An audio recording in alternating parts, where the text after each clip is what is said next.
Bugünkü mövzumuz qaraciyər piylənmədəndir. Yəni, qaraciyər gepatosidozdandır. Qaraciyər piylənməsi son zamanlarda xəstələrdən çox müraciətlərimiz olur. Qaraciyər piylənməsi 3 dərəcədə olur. Birinci, ikinci və üçüncü. Ən yüngülü birinci dərəcəlidir. Onu tez qida ilə, həyat tərzi dəyişməklə onu müalicə edə bilirik. İkinci dərəcəli steatoz, gepatosidоз riskə doğru gedən bir steatozdur. Onu analizləri toplayandan sonra, UZI müayinədən olandan sonra biz onu aşkar eləyib və lazımlı müalicə veririk. Ən ağır və ən çətin dərəcə 3-cü dərəcədir. Onu xəstələrə tövsiyə edirik ki, onu tez düşsünlər onun üstünə və müalicəni başlasınlar. Müalicə başlamasa, 3-cü dərəcəli gepatosidоз qaraciyər sirrozunu aparır və ən axırda qaraciyər xərçəngini aparır. Xəstələrin şikayətləri nədir?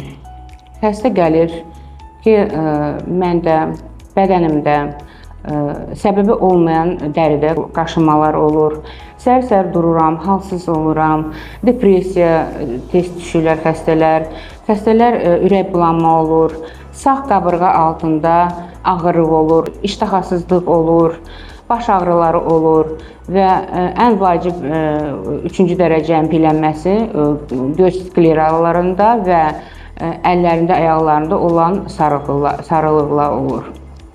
Xəstə yaxınlaşandan sonra həkimə biz qaraciyər sınaqlarına, analizlərini göndəririk. Bizim çox gözəl, möhtəşəm laboratoriyamız var. Laboratoriyadan bu analizlərin cavabını alandan sonra UZI müayinəsinə göndəririk. Onu təkrar edirəm, çox gözəl həkimimiz var, ultrasəs müayinəsi həkimimiz var. Toplayandan sonra analizləri, cavablarını hər xəstəyə individual yanaşırıq. Hər xəstəyə xüsusi müalicə və pəhriz təyin edirik.